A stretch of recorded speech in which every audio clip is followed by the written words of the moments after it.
প্রিয় দর্শক এবং শ্রোতা, কেমন আছেন সবাই? আশা করি সবাই ভালোই আছেন।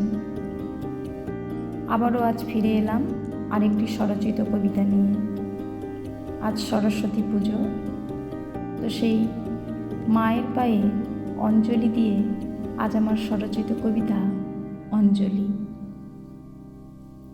আজ বসন্ত পঞ্চমী, ছাত্র জীবনের বহু প্রতীক্ষিত দিন। ঝলমলে রোদের প্রাণ ভরা হাসির ছটায় কুয়াশার ঘোমটাখানি সরে যায় এক পাশে নির্বাক হয়ে। কনকনে হাওয়ার চোখ রাঙানি বড্ড বেশি উপেক্ষিত বাজ, একভাবে শীতের দিনগুলোকে শাসন করে গেছে একতরফা। সে বারনাচ এড়িয়ে চলে অবজ্ঞা ভরে। সারা বছর কত পুজো আসে আর যায়, পড়াশোনা ফাঁকি দিয়ে হৃদয় মেলে মজা করা মানা। দু একবার পড়া ফেলে ছুটে গেল, পরীক্ষার ভূত ছাই উড়িয়ে বলে, বসবি না ফেল এসে ঘাড় মটকাবে। দুশ্চিন্তা এক পাশে মুচকি হাসে, চমকে উঠে আনন্দ বলে, এখন থাক, আসি, পরে হবে। বিরক্তি মাথায় টোকা মারে, রাগ আগুন মুখে ভেঙচি কাটে। বেচারা মন বসে পড়ে ব্যস্ত টেবিলের পারে। জানালার গরাদ কাটতে ইচ্ছে করে, এদিকে লাঠি হাতে পাহারায় অতন্ত্র প্রহরী ইচ্ছে। এ যেন নিত্যদিনের টানাপোড়ন।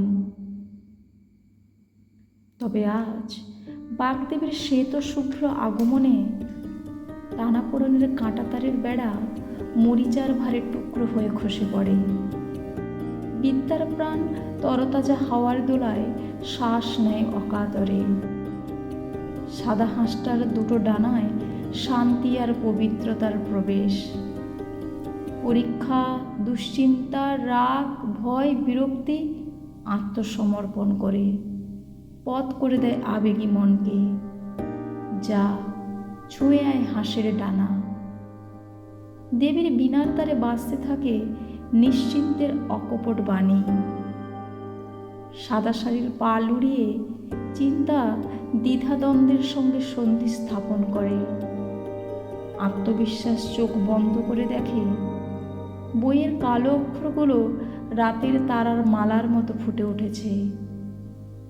জোড়া হাতের মাঝে ফুল আর বেলপাতার স্পর্শে ঠোঁটগুলো সমস্বরে বলে ওঠে, সরস্বতী মহাভাগে বিদ্যে কমল লোচনে বিশ্বরূপে বিশালাক্ষী বিদ্যাং দেহি নমস্তুতে, বিদ্যাং দেহি নমস্তুতে, বিদ্যাং দেহি নমস্তুতে। নমস্কার, আজ এই পর্যন্ত।